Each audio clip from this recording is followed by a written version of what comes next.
Period of slowest growth in a decade. Real GDP growth slowed to just 4.5% year-on-year in the latest quarter. And so this year's budget was a particularly challenging one for the finance minister.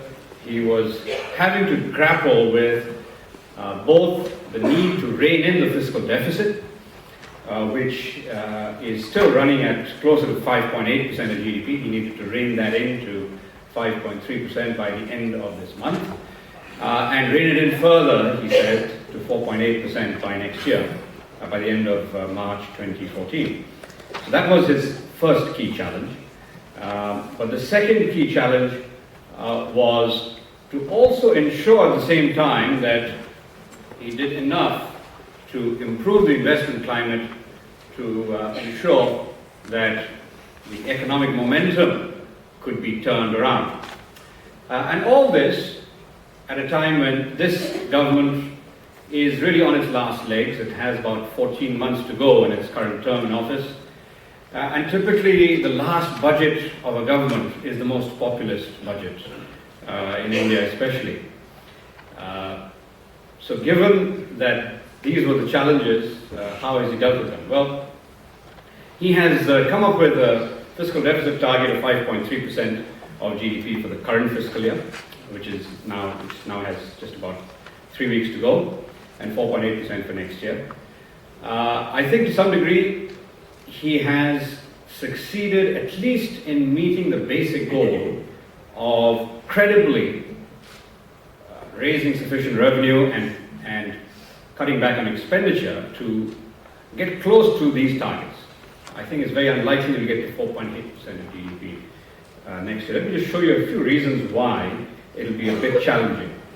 If you look at this slide here, the chart on the right is the fiscal deficit on a 12-month rolling sum basis. So for each month, the government actually reports the fiscal numbers, and if you look at this on a 12-month moving average basis, you can look at what the actual fiscal deficit is doing currently. It is currently at about 5.8% of the GDP, just short of 6. On a 12-month moving average basis, the fiscal deficit is running at 5.8% of GDP as of January. So there are just 2 months to go in the fiscal year. In the budget, most of the provisions in the budget really will have an impact in the next fiscal year. There is perhaps a little bit of room to do a lot of disinvestments in the last 3 weeks of the year. But it does seem that the 5.8% of GDP target, 5.3% of GDP target is rather difficult to achieve. Except for the fact that the final month of the fiscal year, March, is the biggest month for revenues.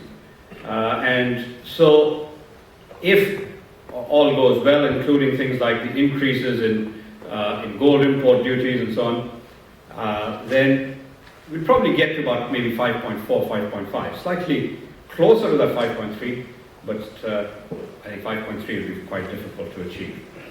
So at the same time, India now faces a twin deficit. Of course, the fiscal deficit is large, but the trade deficit has also been widening quite sharply and has hit new record levels. This is a 12-month moving average of the trade deficit.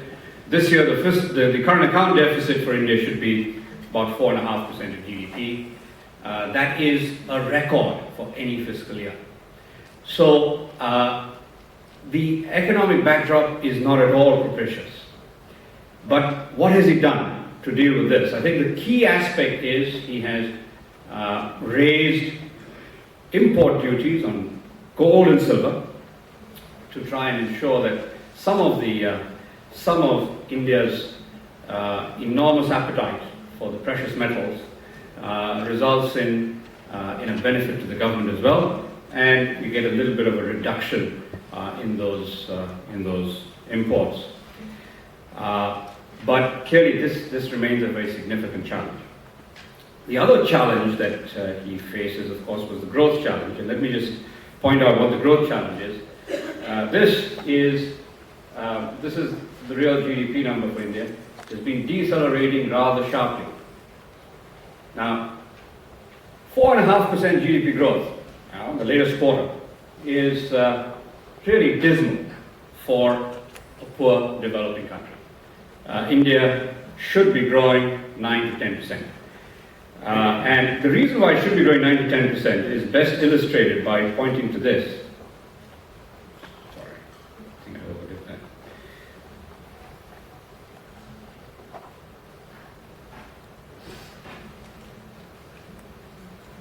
Is because India's demographics are enormously beneficial. This chart shows the dependency ratio of various countries around the world, and the dependency ratio is the proportion of the proportion of the population outside the working age group relative to the proportion of the population in the working age group. As the dependency ratio falls, the national savings rate rises, and that boosts the investment to GDP ratio. And if investment rises as a percent of GDP, that should typically mean that you get a boost to productivity. And stronger productivity growth is, of course, the ultimate guarantor of prosperity. That is the sort of benefit that Korea began to experience around 1965. All the way from there, the dependency ratio declined all the way down to about 2010.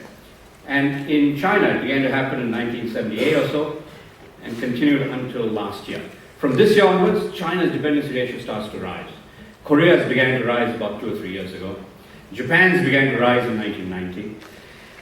India's dependency ratio is going to be declining for another 25 years.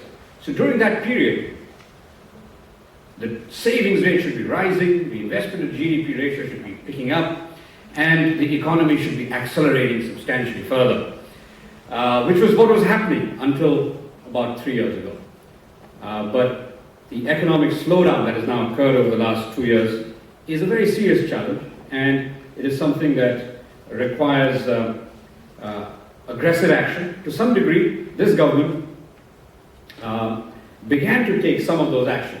I would credit the next speaker, the speaker after next, Dr. Raghuram Rajan, with a great deal of credit for reigniting the process of economic reform in India.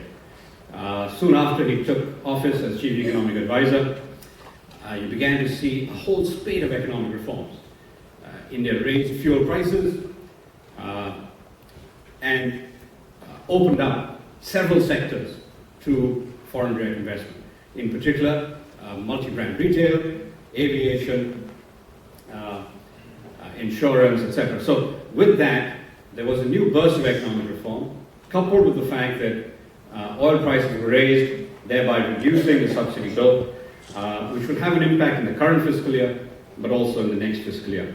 So those reforms, I think, do help at least to check the deceleration in economic activity, but they probably are not enough to get India back up to the 9 to 10% growth path immediately.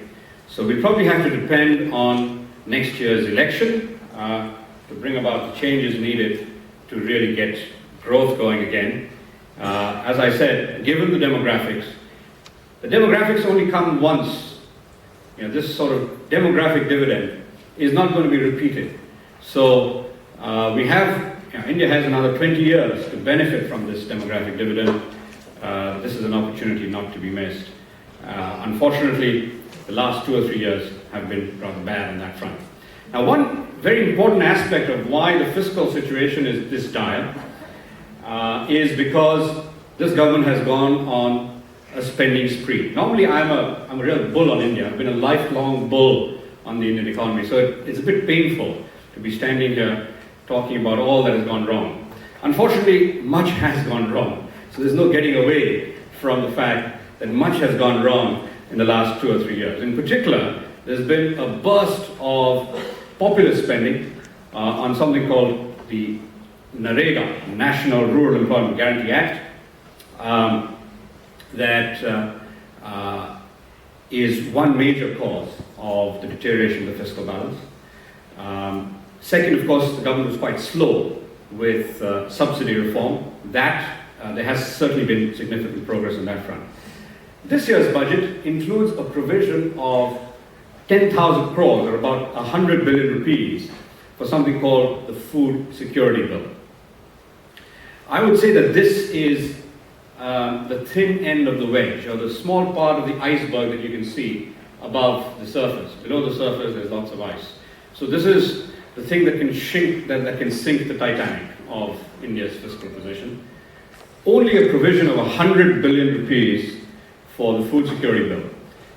Most estimates are that to really fund the food security bill, you need about 5 times that, even in the first year, and probably a lot more in subsequent years. So I'd say this item, the 100 billion rupee provision for the food security bill, is the real issue and question that we'll have to address to the eminent Dr. Raghuram Rajan when he comes on. The government, of course, is going for a fairly ambitious program of disinvestment.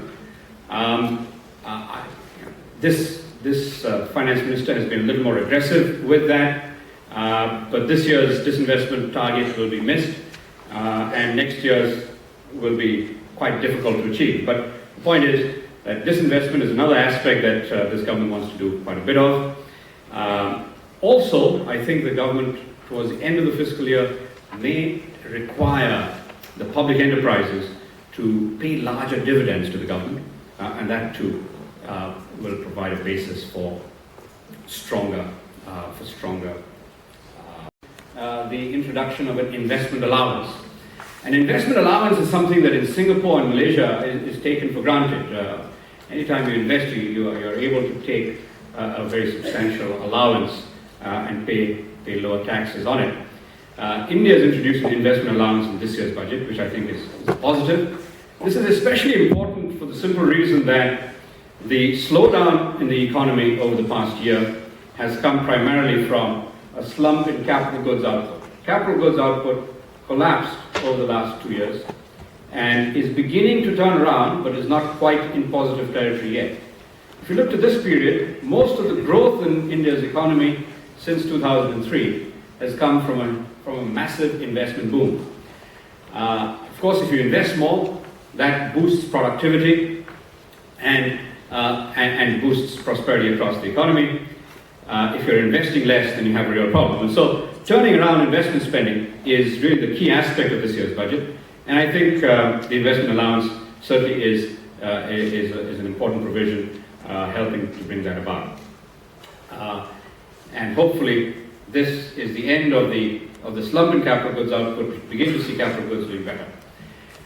I don't want to leave you with only negativity. There are a couple of things that this government has done very quietly that deserve credit and that will boost India's economy in the medium term. The most important is something called the UIDAI, the Universal ID scheme that has been run by Nandan Nilekani, and already about 350 million Indians have these UID cards where you have 12 pieces of biometric information, all 10 fingerprints and the irises of your 2 eyes recorded on a card. This is almost a fail-safe method of identification, a unique identification system. And most of those 350 million people live in rural India. I'd say 80% of them currently don't have bank accounts. And the fact that they will have universal ID card means that subsidies can be much better targeted towards those who really need them, A. B, they can actually, money can actually be transferred directly to the beneficiary, which means it cuts out all the intermediaries and all the scope for corruption and rent-seeking along the way. And therefore, in the medium term, this is absolutely transformative. And we owe a great deal of, a great debt to Nandan Nilekani, who has fought battles with the right and the left. In India, every issue, every economic reform measure meets severe resistance from the right and the left. They all come up with fantastic arguments for why it is awful. And so the UID scheme was considered awful by the right and the left. You can be sure that that's a good measure. Both the right and the left are attacking it. In the end, and by the way, the Home Minister at the time, who was currently Finance Minister, also opposed the thing tooth and nail. Any case, but now it is almost done, and the current finance minister, is basking in the glory of its being completed, and he is now making that a key provision that will apparently enable the Congress to win the next election, because they'll be targeting these subsidies directly to those who really vote and who really need the money. Anyway, so that is one very significant measure that has, I think, made that is truly transformative, and that is a significant legacy of this government. Second is the DMIC, the Delhi-Mumbai Industrial Corridor, which is a project that is being partially, about almost 50% funded by the government of Japan. The Japanese are extremely enthusiastic about this. And this is going to create a significant industrial zone between Delhi and Mumbai. And there's now talk of another zone connecting Pune to Bangalore. But the DMIC in particular, coupled with the fact that there is a new manufacturing policy that effectively provides a compensation scheme for laying off workers and for environmental issues, that I think is the positive aspect. The obverse side of that iceberg is that there is actually something really quite positive. The new manufacturing policy and the DMIC as the corridor through which the new manufacturing policy will be implemented. And in the medium term, that I think will really help restore the vitality of the Indian economy. I remain very bullish about India in the medium term, despite the fact that I'm somewhat bearish in the near term. This year, the budget has done its bit. Unfortunately, it's only done a bit to fend off the rating agencies. Moody's already commended the budget yesterday. They said that the prospect of a rating downgrade has diminished. S&P is much more hawkish. S&P has an analyst called Joydeep Mukherjee, who really loves China and hates India. So he's still out there. He hasn't said anything yet. So we'll have to wait and see what comes of that. But at least the prospect of one of the rating agencies not going ahead with a downgrade is one clear benefit of what P. Chidambaram has done in this budget.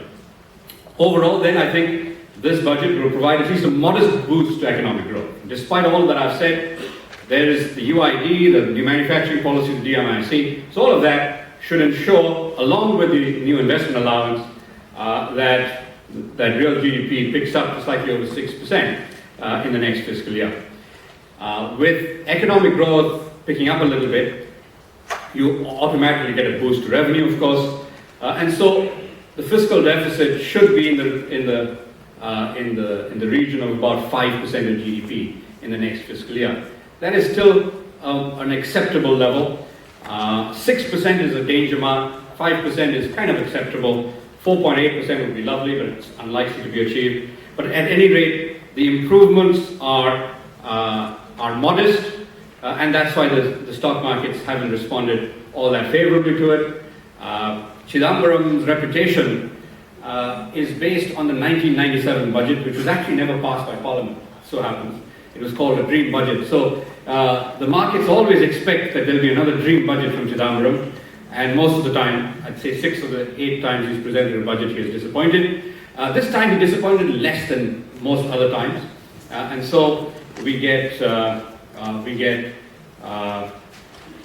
modestly better outcome. Thank you very much. Taxes tend to shrink, especially given that our biggest source of tax revenue is corporate taxes. So corporate profits coming down means taxes also coming down. So as taxes came down, we also saw the spending by the government increase, partly because a fair amount of spending is on subsidies.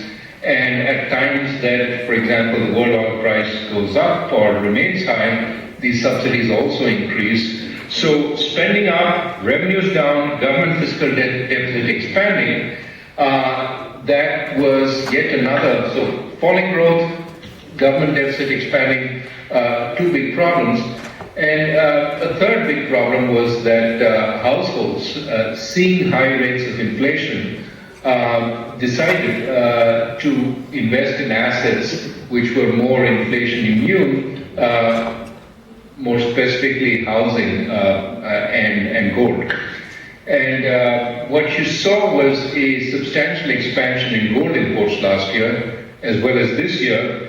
And you put those two together, and you get, along with government saving, and you get a rising current account deficit. So, slow growth, rising fiscal deficit, rising current account deficit. So not only does the government need to borrow more, but the country needs to borrow more from outside. And to complete the picture, of course, high inflation, which the Reserve Bank has with high interest rates, has had some success in keeping non-food inflation, non-food manufacturing inflation down. In fact, core inflation is now on a month-to-month basis at about 2%, which is extremely good news going forward. The problem is food inflation is still very high and keeping up the consumer price indices, even though the wholesale price indices have come down. So why am I saying all this? Just to say that going into this budget, in fact, going into September last year, we were in a very tight macroeconomic situation. And the first order of business was to rectify that. And in this rectification process, I think a number of objectives had to be met by the budget. The first is that we have to revive growth. A lot of the actions lie outside the budget, but some lie inside the budget. But the important task of the budget is to rebalance national spending away from consumption to investment. And to the extent that the budget fuels government consumption, we need to back away from that, reduce the extent of government dissaving.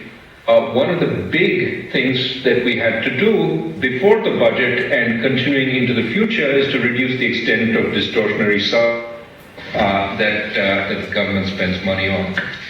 Second important task for the government and the budget is to increase opportunities for savers to get substantial real returns on financial investments, so that not only they're, but also they dissuaded going into assets like gold as an alternative, which hits us on a number of fronts.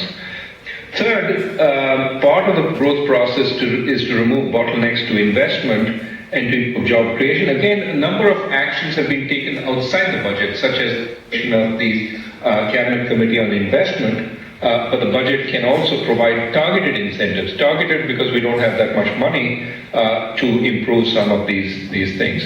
And finally, fourth, we have to reduce the cost to borrowers of raising financing so that they can go out and invest that money in projects. So these are a bunch of objectives that the budget can help on. An objective that the budget can help indirectly on is to combat inflation. The RBI is centrally engaged in that task, but the budget can also help by reducing the excess spending, reducing the excess demand, and reorienting consumption towards investment. So to see why deficit reduction was the highest priority objective, see all the good things it can do. It can reduce consumption demand, as I just said, giving the RBI more room to cut interest rates and then move our spending more towards investment in that process. It increases national savings, thus indirectly helping reduce the current account deficit, which is really the difference between national investment and national savings. If we increase our national savings, we reduce the extent to which we rely on foreign investors. It also reduces the government's borrowing, allowing the private sector more room to borrow. And perhaps most important, confidence about the stability of government finances going forward gives everyone, domestic investors, foreign investors, the confidence to continue financing both the government and the country. Now, you can cut government deficits in different ways, as you well know. You can increase revenues, that is, raise taxes, or you can cut spending. The problem with raising taxes is that it hurts economic activity, especially investment, and at this time that is the last thing we want to do.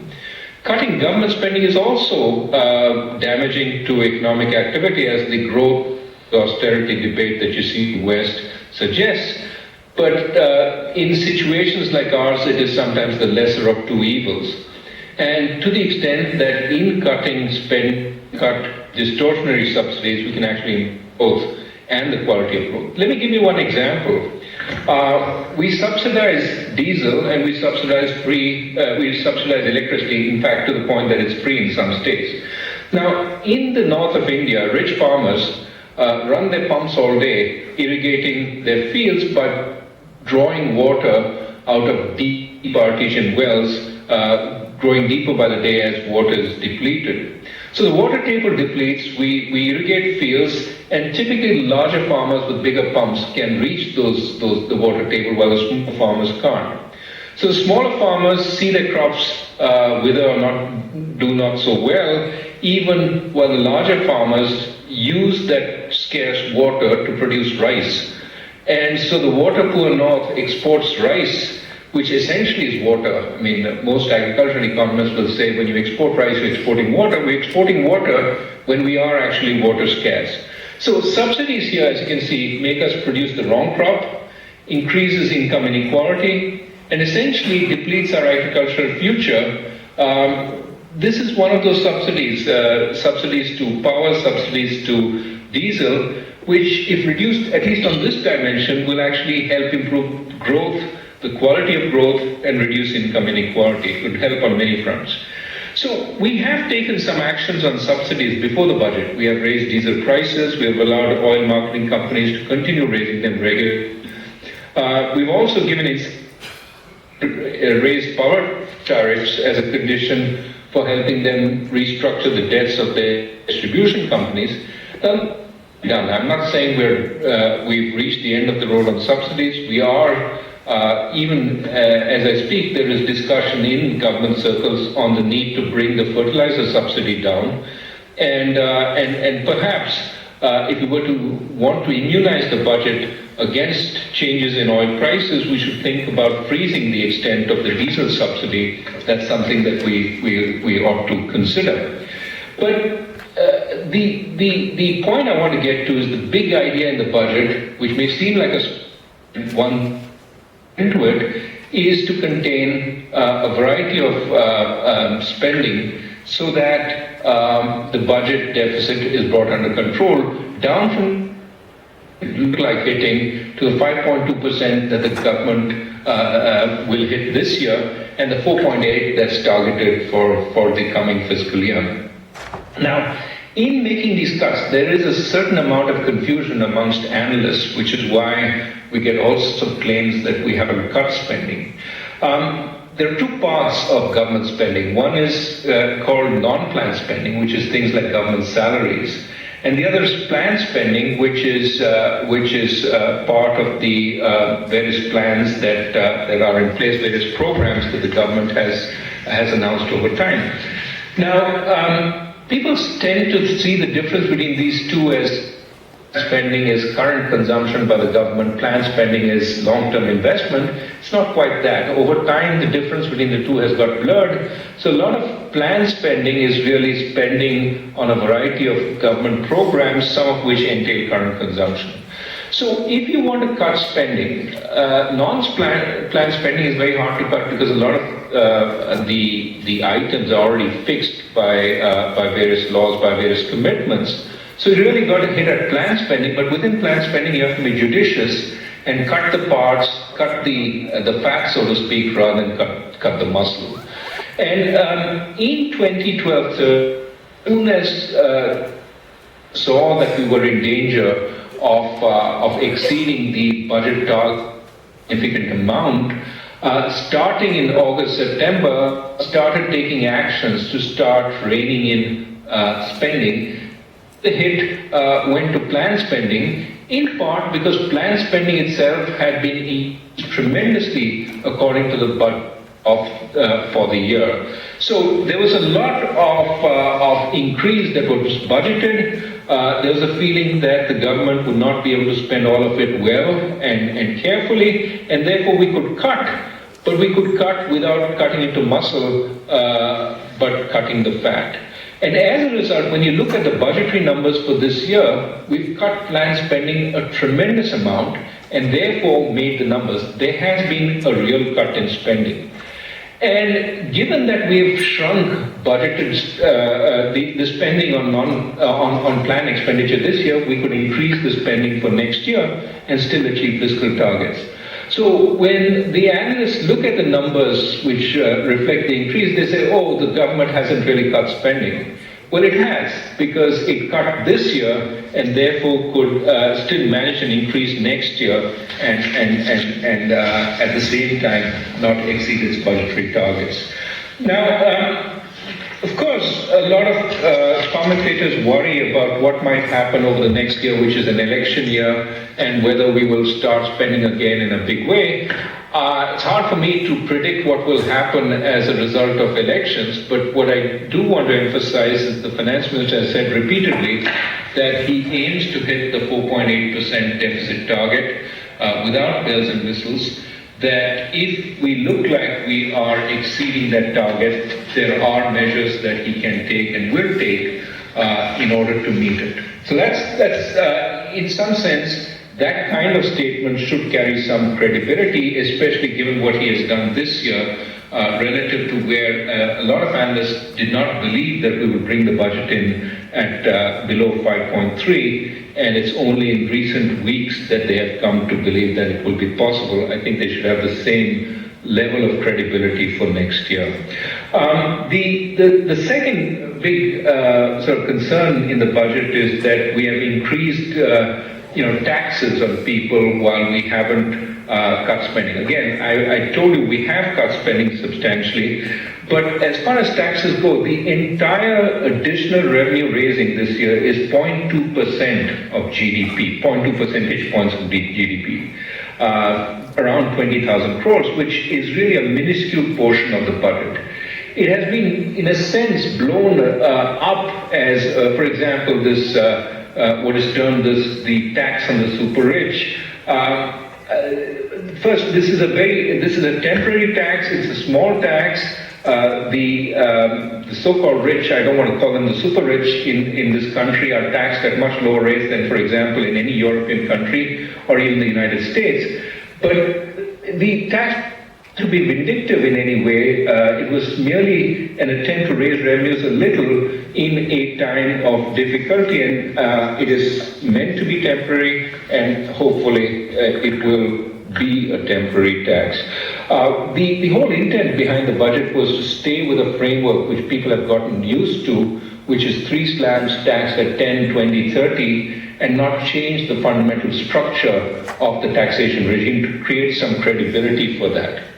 Let me come finally to the first big idea in the budget was deficit containment, but there is a second big idea in the budget, which is rather than the government being the source of new additional activity, can we give nudges, enabling nudges, rather than forceful pushes, which require moderate amounts of money, but also can create, a much bigger wave because it energizes different forces, especially in the private sector. For example, we recognize we need more investment. It would be silly for the government to start now thinking about major investment plans. Those will take 5-10 years. By the time we put them in place, the economy will be way back on track. What we need to do is nudge investment by the private sector forward, make them bring their plans forward and put stuff into the ground. And so we have an investment allowance which gives them credit, a tax credit effectively, if they put their investment around over the next couple of years. So that's one example. Another example is a lot of small and medium enterprises stay small, even many years after starting up. This is in contrast to other countries where small and medium enterprises grow and create jobs. Part of the problem is in India we have 2 disincentives to growth for small and medium enterprises. So what we're trying to do is create some incentive for them to grow out of all the benefits that they have. So one of the proposals in the budget is to continue allowing them to have benefits that they got when they were small for 3 years after they grow out of the category of being small. So that by the time they turn around and say, we've spent 3 years a little bigger and gotten these benefits, they enjoy the benefits of being large. At that point, they don't want to turn back and become small again to enjoy some of the benefits of that they get being small. Finally, a big thrust in this budget is expanding access to financing so that the private sector can get the money, the public sector firms also, and do what they need to do. Access to financing is what we've been working on, access to domestic financing, access to foreign financing, number of measures in the budget trying to reduce the barriers for foreign investors to come into India, to bring their money in and to invest it. And this is an ongoing process. As the finance minister mentioned on Monday, we are going to continue working on this. Don't think the budget is the end of it. If you didn't see some of the improvements that some people have been asking for or looking for, all these issues are being considered and is to make it easy in India over the coming years. So there was some unfortunate misapprehension about Mauritius and tax treaties and so on. I think the misapprehension has been cleared, but the broader point is India intends to be friendly to foreign investors and not change the rules of the game on them. Another final point before I get to I open up for questions is that we also I said one of the reasons we haven't raised taxes in this period of difficulty is we want to keep the tax regime relatively stable. But also, I think one of the important messages we want to send is more Indians have to pay taxes. That is, we have to broaden the tax base rather than levy more and more taxes on those honest enough to pay them today. So 2 or 3 measures that will emerge. One, of course, is we're using the information we already have on taxpayers, on non-taxpayers and their purchases to tell them in a friendly way, look, you've just bought a really expensive car. Unless you have taxable income, it's hard to see how you could afford it. Why don't you look up your records and see if you owe some taxes? Those kinds of letters are being sent out. The idea is more broadly that we hope that we will improve the tax base. One big factor in doing this is the goods and services tax, which is an attempt to improve the taxation by clubbing a bunch of taxes together, creating an all-India market, but also bringing more people into the tax net. It is something we're working on very hard, and hopefully, with the assent of the states, is something that can happen over the next year. But again, that requires the cooperation of the states. Is something we need to do. So, to end, I mean, the big sort of attempts in the budget were first, narrow the fiscal deficit, second, create targeted incentives to improve investment and also to increase the ease of financing. This is not to say India doesn't need big reforms. I mean, people were looking, if you want to look for big reforms, I can reel off 5 or 6 we need to do. We have 100 million tons of coal being imported every year, despite having some of the largest coal reserves in the in the world. Why is it that we are importing so much coal? We produce too much wheat and too few pulses. We have some of the most stringent labor laws in the world, even as we are one of the countries with the greatest fraction of unprotected workers. And we do, as China is giving up on some industries, or some industries are departing China because it's too expensive, we need to attract more of them into India rather than see them go elsewhere.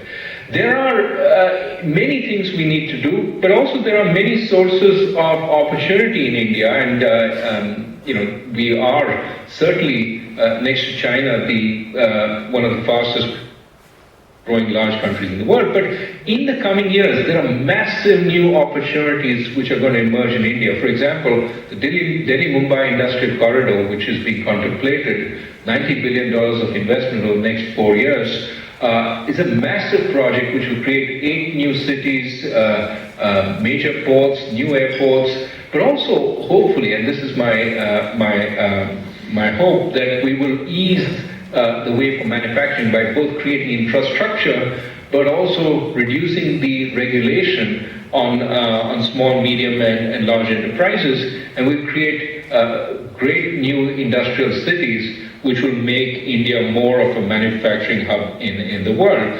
So India has problems, but what I want you to understand is we understand what those problems are, and within the constraints, we are doing our best to alleviate them. They won't happen. They won't all get fixed overnight. We have to prioritize, and the priority right now is fixing the budget deficit. But there is a chipping away at all the other problems. And my sense is, if you come to India every 6 months, you will see significant progress on every one of these dimensions. So with that, I think that I've sort of given you a little bit of the philosophy behind the budget. Happy to answer questions. Studies, other experts and panelists, ladies and gentlemen. I would like to most warmly felicitate the Times Television Network in Singapore for taking the initiative yet again to organize this event to analyze and discuss the details of the Indian budget, as also place it before a larger audience. I see from the audience here many familiar faces who had been here, who had been there at a similar event which was organized by the Times Television Network last year, and it is truly gratifying to see how both the scope and the nature of this event has expanded so very substantially. My own experience in Singapore over the past 3 years brings out very strongly that overseas corporate interest in the Indian economy has grown very substantially. The budget is therefore seen as a statement of the government's macroeconomic policies for the next year, and this is of obvious interest to institutions and companies that engage deeply with the Indian economy. In Singapore, like in the last year, there have been a number of budget events this year too.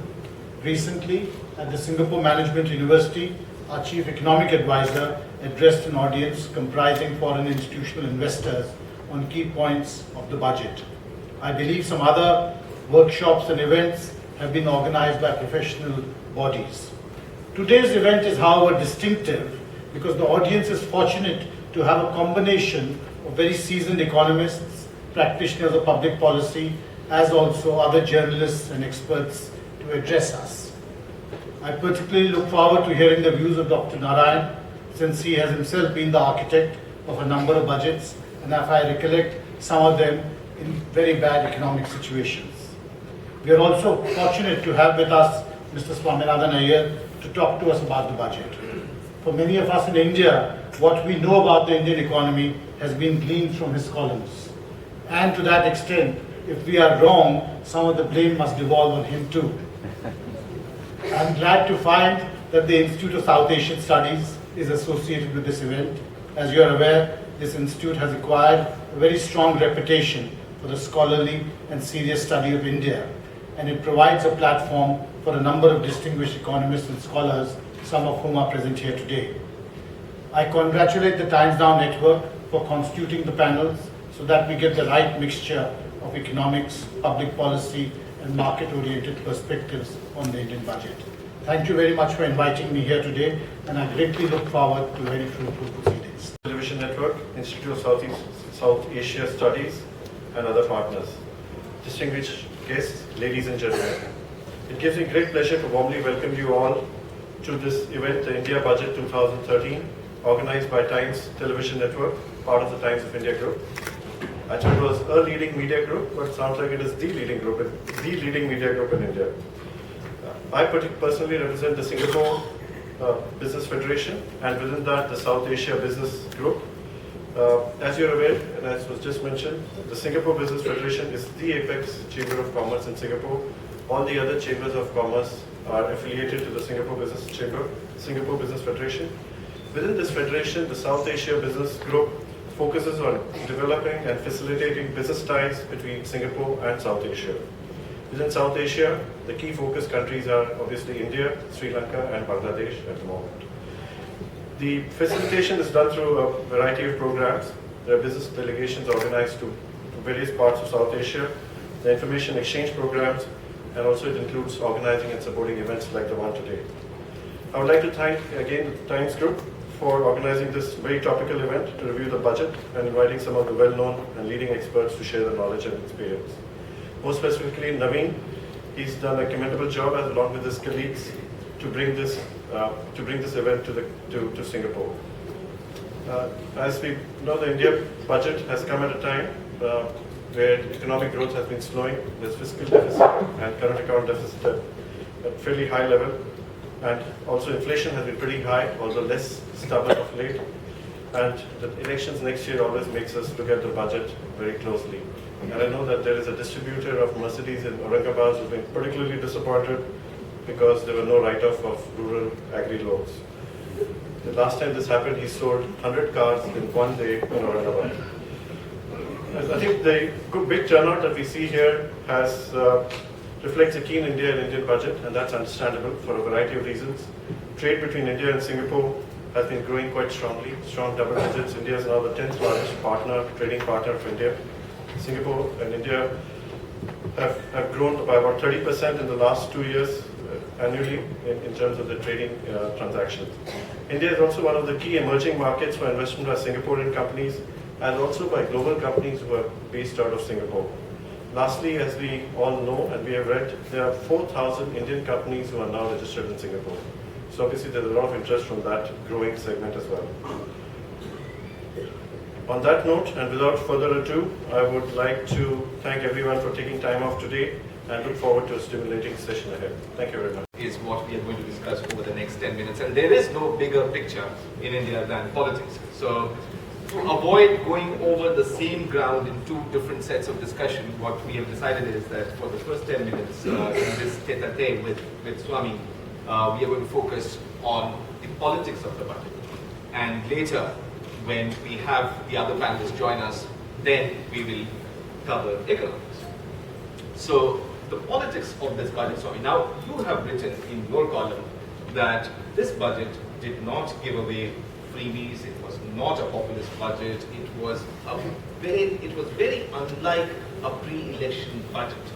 Now, how did Sonia Gandhi ever allow such a budget to go through? Very good question. As you said, this is the last full budget that this government will present before the 2014 election. 5 years ago, Chidambaram presented a similar pre-election budget. In that, he had a 60,000 crore waiver farm loans for medium and small farmers. Right. He expanded that rural employment guarantee scheme to cover the whole country. At the end of it all, what happened? They actually won the 2009 election. So everybody said, my God, this is a proven strategy. You can buy votes, you can buy an election. So everybody expected this time, how is he going to buy the election? And as you said, there was, for the very first time, there was no attempt to buy an election through populist giveaways. On the contrary, this is the very first time that a finance minister has got up with a straight face and saying people will vote for us if I promote economic growth and bring down inflation. They say, this is the kind of talk of guys in three-piece suits like Andy. How is the interest of the arm army and the armed foreign investor suddenly become the same? Good question. The answer goes back to the entire politics of the previous 5 years. When they got elected in 2009, people said, now they got elected on their own without left-wing support and this will be a great reformist government. They did absolutely nothing for 3 years. They were called a ministry of paralysis, a ministry of non-decision making. Why? Because the majority was so fragile that if they lost Mamata Banerjee, they were converted to a minority. So in effect, it was extremely fragile. Sonia Gandhi's instructions were clear. Please, gentlemen, don't come to me with adventurous suggestions on how to improve the country. Be quite sure that whatever you suggest, we must not rock the boat, we must last 5 years. Overarching question was, how do I last 5 years? So therefore, the so-called paralysis of decision-making was not paralysis. It was intelligently thought-out policy that, on most things, if Mamata says, no, you immediately draw back. I said, no. You only take those decisions where everybody agrees. However, by middle of 2012, the overarching question had changed. 3.5 years over. Now the question was, how do I get re-elected? And the answer to that is very different from how do I survive for 5 years. This way you see a situation where your image is that of being spineless, of being indecisive, thoroughly corrupt. Business as usual, you are voted out. You have to do something. Till then, I think poor Manmohan Singh, whenever he went to see Sonia and would say, madam, the high fiscal deficit, and her eyes would glaze over, and he said, high current account deficit, her eyes would glaze over for even more. And finally he would say, madam, but now the credit agencies are threatening to downgrade us. Once again she must have been saying, why is my time being wasted in this fashion? But the question was, said, madam, if we are downgraded at this point of time, billions of dollars will flow out, the rupee will crash from 55 to 60 rupees. At that point, madam, inflation will hit 15% in an election year and we will lose. So suddenly for the first time, what you call good economics or the compulsions that the foreign credit rating agencies became completely coincidental with what Sonia needed for the re-election. So of course she would have asked, so how do we fix it? A little bribe, a little giveaway? They said, no madam, you have to reform your policies across the board in order to re-establish credibility. You have to be seen to be a reformist government that is actually serious on kick-starting growth and on bringing down inflation and bringing down the fiscal deficit. You have to be willing to impose a certain amount of pain. But what about Sonia Gandhi's kitchen cabinet, the National Advisory Council? Do you think they wouldn't be fuming with this 10,000 crore rupee or 100 billion rupee allocation that he has made for, Mr. Chidambaram has made for food security bill, which is yet to be passed? The kitchen cabinet, as you put it, is less than the kitchen. It's a place where, I said, when people say that when people are seen with when the cook is seen with the madam of the house, people get the impression that the cook is very important. It's not really the case. So when madam was interested in new menus, yes, it looked okay. But now the thing had changed. So it's very clear that to win the election, what is important. So at this particular point of time, I think equally, the question was, can we win, can we buy the election? People, including Soumitra Chaudhary, the Planning Commission, including Chidambaram, had done their calculations saying, madam, it was a mistake to believe we won the 2009 election because of those freebies. Why? Because we actually swept all the cities, all the metro cities. And we did very badly in the poor rural states like Bihar, Madhya Pradesh, Chhattisgarh. So clearly it was not the farm loan waiver or the rural employment program that won re-election. What won us re-election was the fact that we had 9% growth and the fact that inflation had been brought down. Well, now growth is 4.5% in the December quarter. And consumer price inflation is still at 10%. Right. So it's very clear that, in other words, the real winning strategy of 2009 was not what we thought it was. Right. And we now have to go back to what really won us the election, which is accelerate GDP growth and tame inflation. For this, you have to do a number of things which on the face of it appear difficult. For instance, earlier the theory was we can't afford to raise any oil prices because this will cause inflation. And you had the situation that we didn't raise prices and we had 10% inflation. And all the other countries which raised it, they only had 3% inflation. They said, madam, all that you're doing is stoking the fiscal deficit without solving the problem. Gingerly, they said we will increase diesel prices just 50 paise per month. First time they did it, everybody crossed their fingers. What happened to inflation? Actually came down. I think that was an excellent signal that the notion of ever cascading cost plus economics is not good economics at all. But Swami, now this budget is not completely free of populism either. For instance, this women's bank. I mean, why on earth would the women of India need a bank of their own? Sure, I mean, it might be nice for them to have a police station of their own, where there are women constables. Rape-free police stations. Instead, we have a rape-free bank, which makes less sense, you might say. Right? The answer is that when you are presenting a budget, it is always, it's not just this budget. Every single budget will have some provision for every vote bank. They are not very important provisions, they don't grab the headlines. But there will be this for, scheduled castes, for scheduled tribes, for Muslims, for women. It is obligatory to have a certain number of schemes.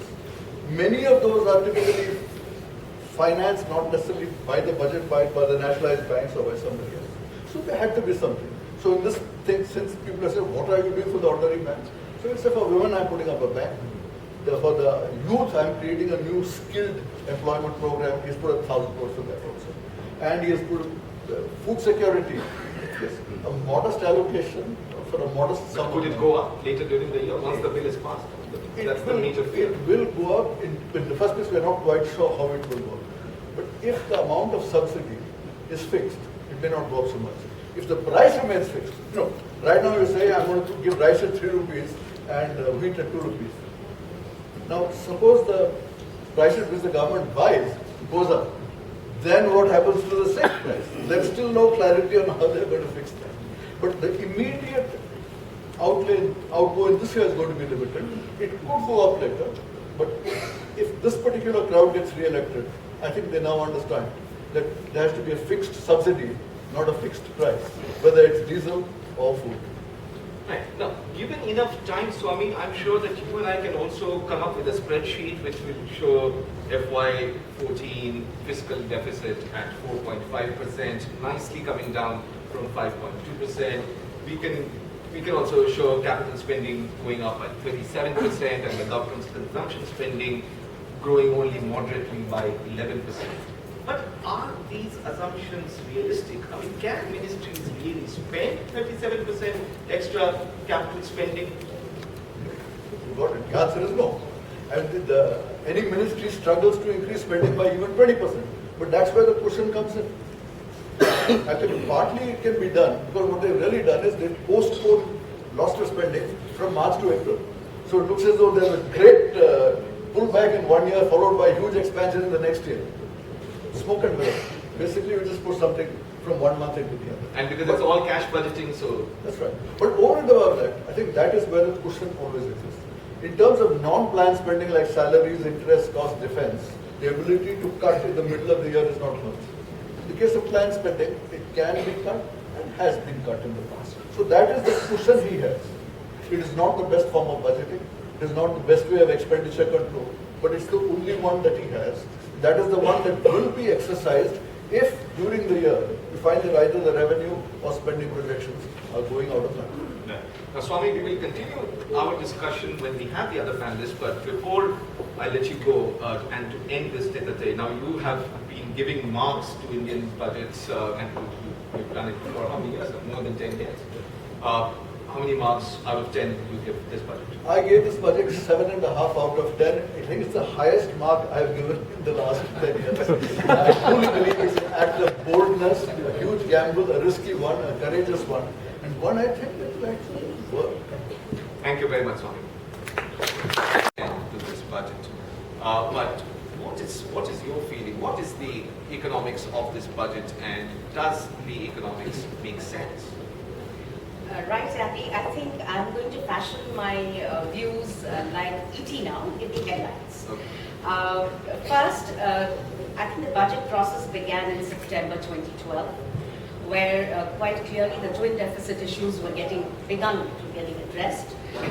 So FDI, more importantly, diesel price correction, all these were initiated starting September. Then, of course, we had the budget announcements.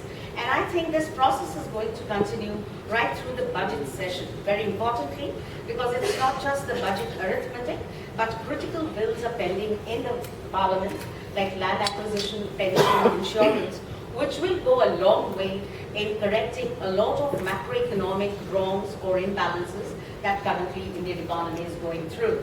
So that is the first headline. The second headline pertains mainly to the budget arithmetic. You asked how would you rate the budget. I think it's one of the more credible budgets. We do have credible numbers on tax revenue collections. If I were to go into the nitty-gritty, we have a 13.4% growth in nominal. Compared to that, the tax revenue collections at 19% seem plausible, seem achievable. 13.4% is a projected nominal GDP growth. Absolutely. Okay. Coming to, I'll come to the third headline later, is how much is it possible. So revenues on taxes seem more plausible. But 500 billion rupees through privatization, or I mean asset sales, not really privatization. Exactly. I was coming to the latter part of revenues, privatization as well as the spectrum auction.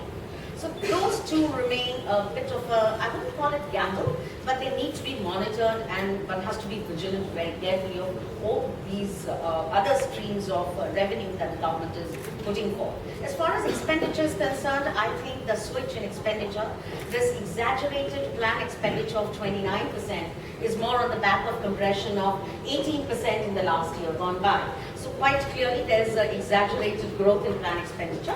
We need to look at it from that perspective.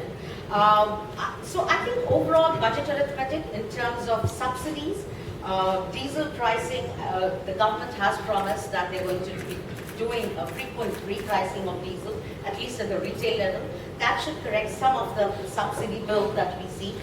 Diesel subsidies are highest. So we will see some correction there. So to that extent, arithmetic is possible. So you seem to be agreeing with Swami and his assessment of 7.5 out of 10. I think a lot of good things in the budget. A lot of things have been factored into kickstart investments, 15% allowance over and above the current rate of depreciation. More importantly, I think for India, MSMEs become very important. And no MSME wants to graduate out of that segment, defined segment, because of the benefits that it These are micro, small, medium, micro and small medium enterprises.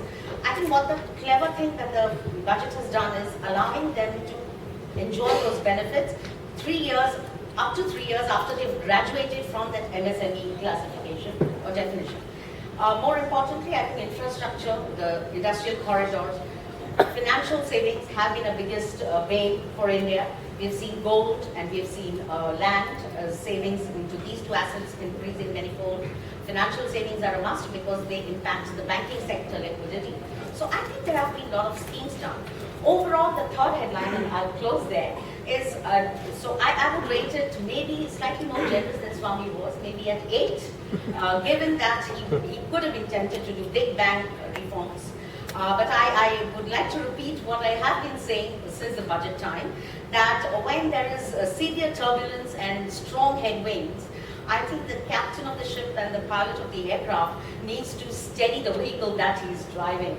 And only when he is steady that he can think of taking off or speeding off. And that's exactly what Chidambaram has done. Full marks to him for that.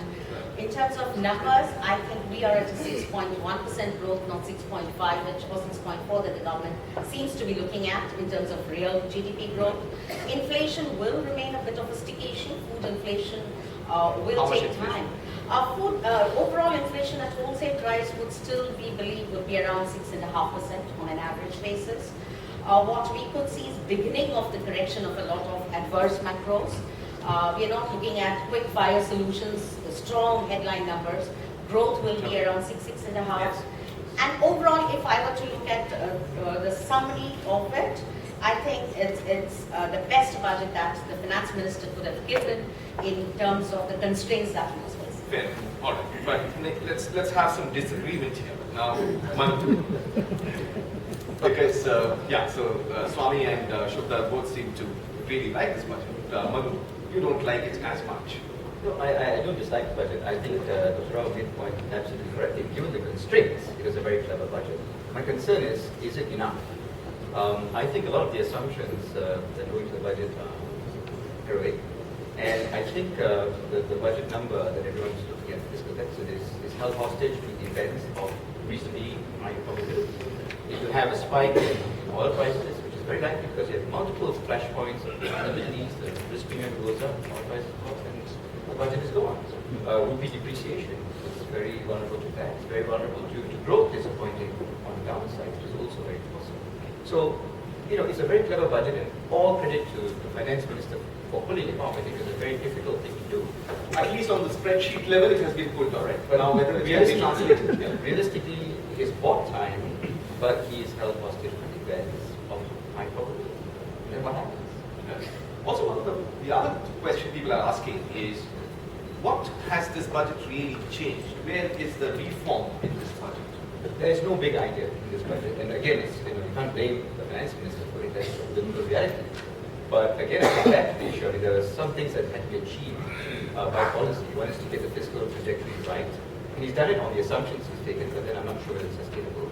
Second thing he had to do was to address imbalances, and he's partially done that with the fiscal deficit. But again, I'm not sure whether it's going to work. And then he had to revive growth. which I think is going to be difficult to do because, as you said in the previous discussion, when the budget deficit number comes under pressure, development spending, capital spending, pro-growth spending will have to be sacrificed in order to get that sacrosanct number of the fiscal deficit on track. So it's not going to be very good for growth. And finally, what a budget is, a budget is also a political statement. A budget is there to send the right political signals in order to build the case for what the Prime Minister and the Finance Minister believe in. And I didn't see that. There was no courageous statement saying this is what we believe in, this is what we're going to fight for. Right, right. Now, Vivek, coming to you. What is in this budget for the corporate sector? There is an investment allowance. How significant is 15% investment allowance? Do you think this is going to be a game changer, or is there a game changer in the first place of this budget? Yeah, I think the investment allowance is one of the positive points in the budget. It's for a 2-year window, which is meant, I believe, to accelerate capital spending by the private corporates so that you can kickstart the economic growth. So that's positive. In fact, we've been used to investment allowance for all these years. It's been restored back as a positive thing. I think the other positive from the business point of view is there's been no excise increase. And that's a very positive as well, because you're used to seeing excise duty, sales tax going up. The other positive is, I think, which everybody has talked about, but that's a big relief to corporates, is that they have managed. I mean, it was a very difficult time for the budget. There are 4 difficult issues facing the government: the current account deficit, fiscal deficit, slowing growth, and inflation. It's almost like in cricketing terms, you have a 300-run deficit. Number 8, number 9 comes in, and Dhoni and Bhuvnesh Kumar are saving the match for the country. Now, we don't know if they can win the match, because execution is going to be a challenge, because some of the assumptions we know are quite optimistic. But it's a great budget in that sense that corporates can feel relieved that you don't have the risk of India going back to junk status, exchange rate going to 60, which creates big problems for imports. It also creates problem for the country as a whole, inflation. So that's positive. I think there is a lot of spending. The other good thing is no populist measures, which partly is limited because of the deficit that they have to maintain. I think the focus on capex is very good. The Delhi-Mumbai industrial corridor, Bangalore-Chennai corridor, these are all positives for industry. It opens up a lot of new cities, airports, ports, which will be pretty good. So that's good. And I think the one issue which has not been mentioned, but which is a great advantage from the government point of view, is this unique ID system. The amount of leakage that you see in the budget and all this spending, if this can be managed well, I think that itself will contribute to a significant saving in the budget. Right. Quickly, on the negatives, I think we don't see much done on declining FDI. Saw yesterday that the FDI has gone down by half. So we didn't see any measures to stimulate that. I think the issue about retrospective tax has been not addressed in this budget. As we all heard, there's no specific reforms. Given the political environment, that's difficult to get reforms done. I think one of the things, as we know, if you look at Europe, the ECB is focusing on making sure there's enough liquidity in the banking system. And that, we know that Indian, especially the public sector banks, are facing a lot of liquidity issues, a fair amount of sticky loans. So we're hoping for recapitalization, because a lot of credit, economic growth is going to be. And it hasn't provided much by way of monetary support for recapitalization of the PSU banks. Yeah, I think that's something that would need to be done. I think the tax rate, we're glad it's only increased by 1 percentage point, but today at 30-31%, it's one of the highest in Asia. China is 25, most of ASEAN is 25 or less. So the tax rate going up, and especially for MNCs, the increase in the royalty rate, or the increase in the rolling tax on royalty rates from 10 to 25% is a big negative. I think intellectual property rights are going to become very expensive, all for a lot of companies. I think it's going to affect Suzuki, it's going to affect Unilever, because although we have 84 treaty countries, the treaty rates have been higher than 10% before, but are lower than the 25%. 25% is a penal rate that's used for most countries. So that's a bit of a negative. And I think, as Manu said, I think we have no bullets left for any external shocks. And that's a bit of a worry, but overall, within the scheme of things, it's a super budget. Okay, it's a super budget. That's your word. All right, Vikram, coming to you. Now, Vivek briefly mentioned the unique identification scheme. Now, that will have a role to play in direct transfer of subsidies to beneficiary accounts by the government, which is one of the things that has been talked about and has also been mentioned in the budget. Is that a game changer? That can be a huge game changer, and that deserves discussion in its own right. But just to backtrack a little bit, if I may just give a broad view of the budget, which I think it is not a fantastic budget, it is a good budget. It's, as Swami said, for the first time we have good economics, makes good politics. I think that's unusual, and it's wonderful to see. It's not a populist budget, nor is it an austerity budget.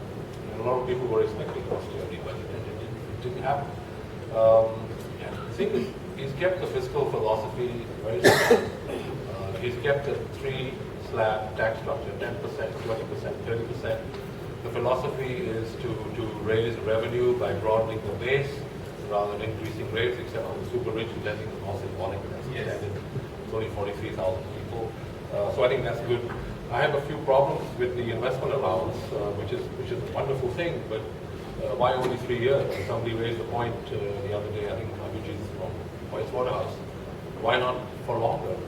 It's like giving a kid a gulab jamun, when you're good. He said, but I'm only going to leave it on the table for 2 hours. If you can be good, and then you can get it. But I think investment allowance should be standard. It should be there all the time. It's a normal policy. The kid should get his gulab jamun every time he's good. It shouldn't be just for the kid. So and the allowance could also be extended to services. I don't see why it should be confined to manufacturing. Services also create job-creating investments in R&D, in the software sector. You can think of the tourism sector. I mean, there are many services. Services is our biggest sector in the economy, so it's strange that it should be limited to that. I think Manu and Vivek also mentioned the point about foreign investment. We're here supposed to talk about the Asia-Pacific impact, and there's really nothing in the budget for foreign investors. I mean, the whole Vodafone tax thing is still up in the air. He said not finance minister's fault, but that's still an uncertainty. The whole GAR thing has been postponed and it's going to be modified, but that's another sort of downgrade. That's the most draconian, extremely draconian piece of legislation that creates uncertainty for foreign investors. So I think these are some issues that will have to be ironed out. They're not strictly budgetary issues, they are partly political issues. But to come back now to your main question on Aadhaar, I think it's, as you said, it's a tremendous expenditure control measure if it works well, if it works as it should. The money goes straight into people's bank accounts, which are biometrically verifiable. There's no leakage along the way. There's supposed to be no corruption, blah, blah, blah, all that stuff. But I think the game-changing aspect of it is not here. The game-changing aspect of it is it's going to lead to something like 150 million, 200 million people opening bank accounts over the next couple of years. Think of what that's going to do for financial inclusion. Think of, for the first time, people will have a bank account. They can, it gives them more clout as a consumer vis-a-vis both government services providers and private sector providers. It opens the opportunity for them to take loans. It opens the opportunity for them maybe to start investing in some small way in financial instruments. We're talking about gold, for example, being the investment of default for the poor, as an inflation hedge. Well, they have no access to financial investors. They're not part of the formal financial system. This is the big game-changing aspect of Aadhaar. I think it's not so much just the delivery of subsidies. That is big and huge. But I think the big thing is financial empowerment for the assets. So that's my take on it. Okay, Swami, coming to you, you've heard all the panelists, and more or less everyone seems to agree with your assessment. But the one question and the point that both Manu and Vikram raised, which is that there isn't much in this budget for foreign investors. Now, what is today the relationship between India and the foreign investor? Obviously, if you're running a current account deficit of 5% of GDP, then the foreign investor for you is almost as important as what Mahendra Singh Tikait used to be. in terms of when he demanded free power, he got it. So now, which means that the government of India can never tax foreign investors, and it's only the hapless middle-class salaried employee in India, resident Indian, who will forever pay for, for the government's fiscal deficit. The answer is very clear. In the first place, you say, what is in it for the foreign investor? The lurking suspicion is most of these foreign investors are Indian politicians round-tripping their money. Right? Very, very clear that there's a huge number of loopholes and leakages which you have to go after. In fact, when he says, tax residency certificate is not enough, I must also know who is the actual beneficiary. I mean, genuine people abroad, there should be no law. I mean, I can understand every round-tripper getting worried about that. But there's no question that the government is going to have to go after a number of guys who have been misusing the system. What concerns me more actually is something that others didn't bring up. In the case of Shell, transfer pricing is a biggie, but it's a biggie for everybody. The G20 has gone into it, saying it's an issue. But transfer pricing normally applies to goods and services. In India, in the Shell case, for a fresh subscription, they declared that this particular thing they're going to cover by transfer pricing. India, a fresh share issue, technically, is not income, it is a liability in a company. How on earth can you put a tax on a liability? So I said, there is a certain amount of cleaning up to do on this thing. On the other hand, there are people who are saying that yes, but you see, everybody knows that income can be hidden as a capital transaction, so it can't. So I said, on the one hand, it's very clear that globally there is an issue of tax havens and transfer pricing. So India does not stand out in that respect. Maybe that's one reason nobody mentioned it here, although it did come up in the headlines in India. But yes, there's a definite feeling in India that tax evasion is a bigger problem than scaring away foreign investment. So whatever we have, pluses and minuses, foreign investment will come in, but we really have to get some revenue because too much is leaking out. The tax to GDP ratio is a low one and needs to go up. Now, it's not the case that things are that bad. We are improving. Corporate tax to GDP has shot from 1%, I think it's now up to 5%. So it's not as though nothing can be got. But they are very, very clear that we believe that India is sufficiently important that foreign investors are going to come in anyway. So you don't really have to prostrate yourself on the floor. Make it attractive, yes, but also make quite sure it's not used for round tripping, which has been on a large scale. And this is not just the so-called remittances into India of $70 million. Nobody believes that this all comes from Indian laborers who are going out with a spade and shovel. Because the remittances have increased, to believe, from 1 billion in 1990 up to 70 billion. It would take a lot of Indian workers with shovels to increase 1 to 7. So that money is coming from all kinds of other guys. So they said, we need a better identification of where it's going. Not only that, they said, look, if you have a situation where all the Indians who sent their money out are now bringing it back because India is a good investment place, surely it can't be such a bad place for genuine foreigners either. Sure. Now, Shabda, you briefly mentioned this point and others also picked up on it, which is that financial savings.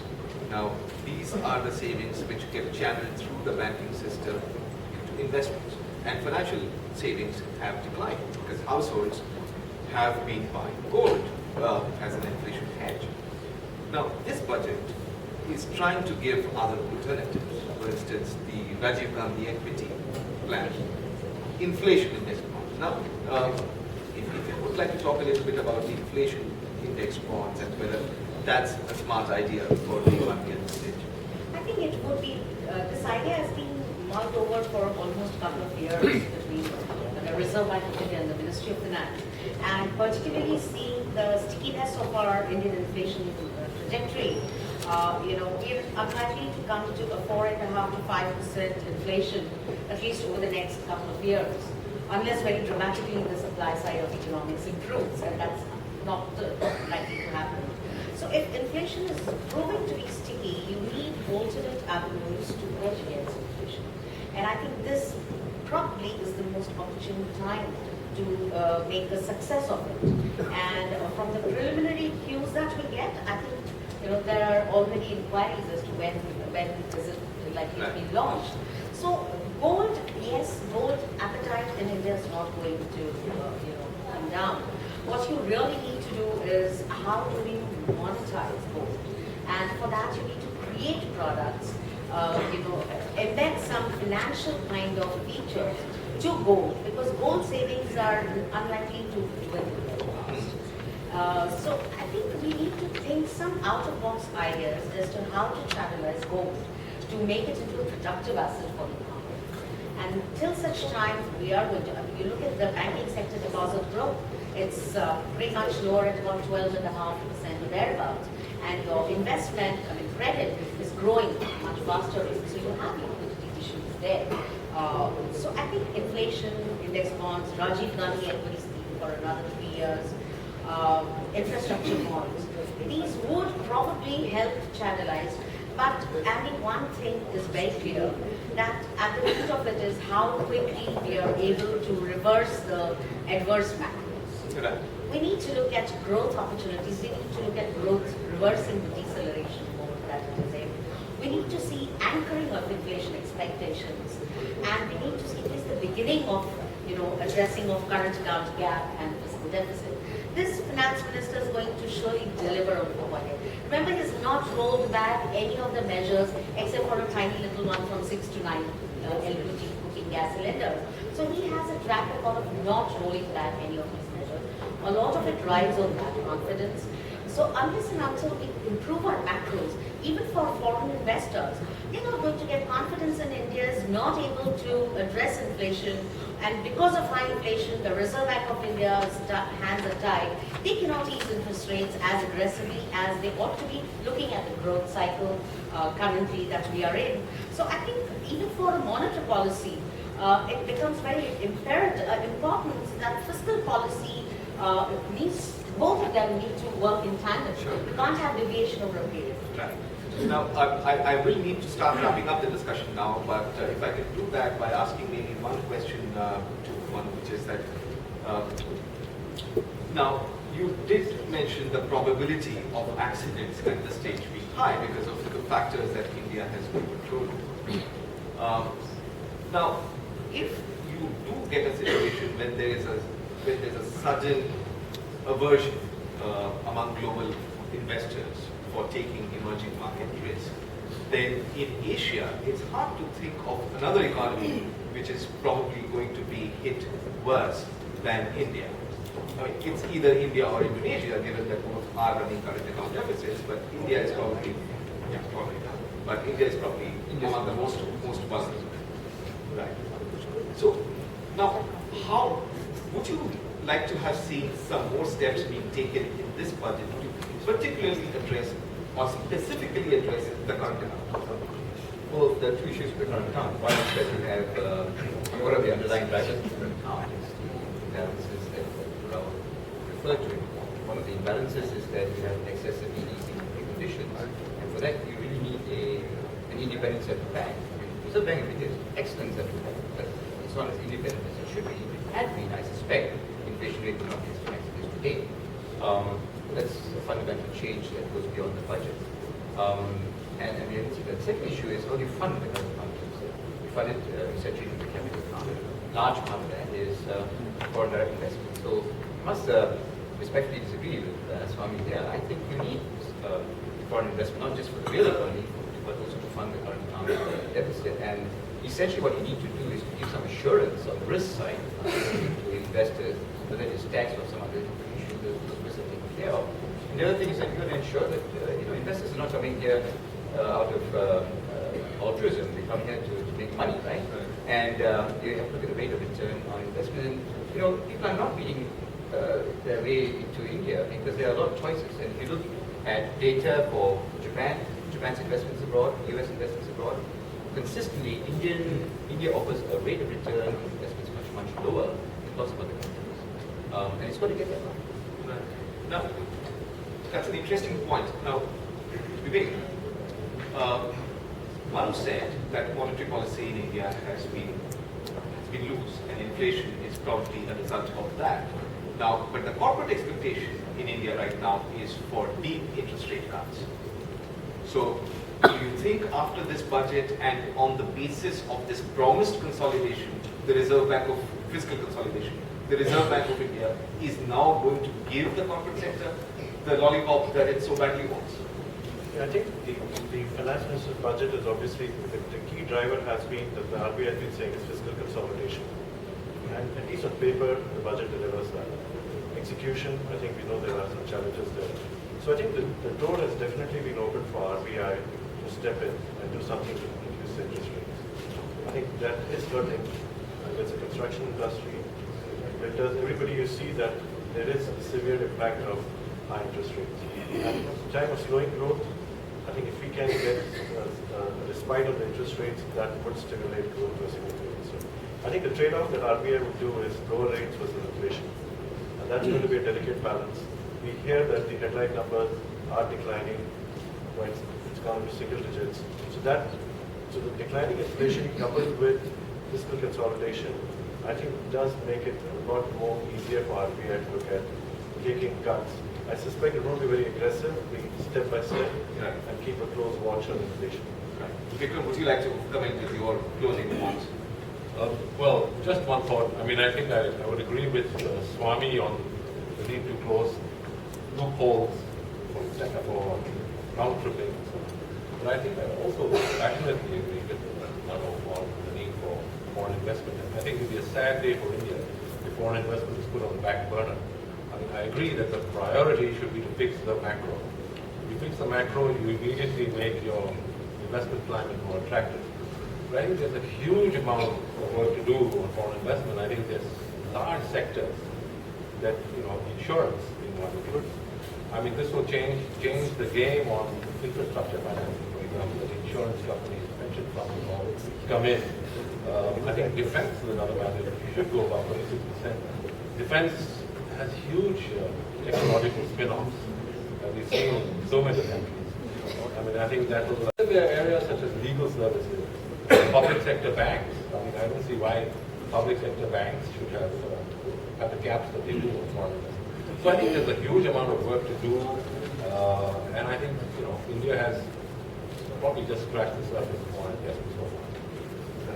If I may just add one sentence, I think you can have a very real possibility that the foreign investment (FDI) in Myanmar might be higher than in India.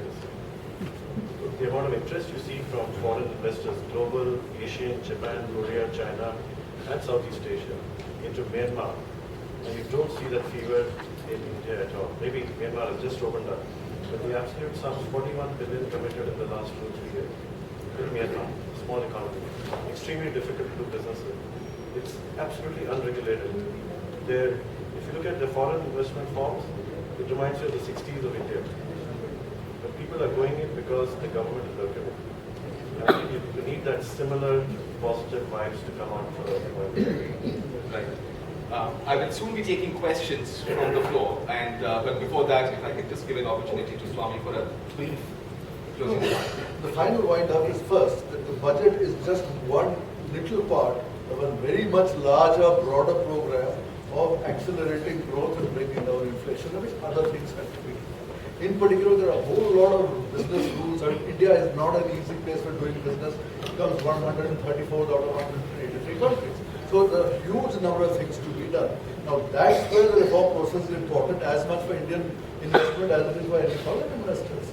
So if we have a situation now, bit by bit, okay, let me be blunt. A large number of those very difficult rules were really put in order to be able to get kickbacks.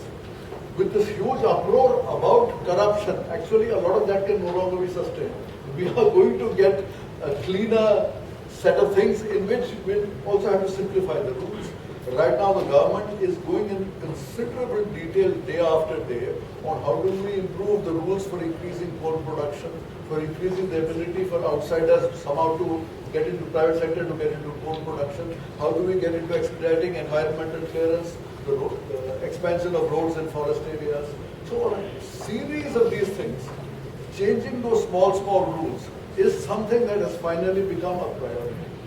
That, to my mind, is going to be more important than many of these big ticket issues that come out in speeches. At the end of it all, the nitty-gritty, how much easier is it going to be to do this? the positive news there is this is recognized.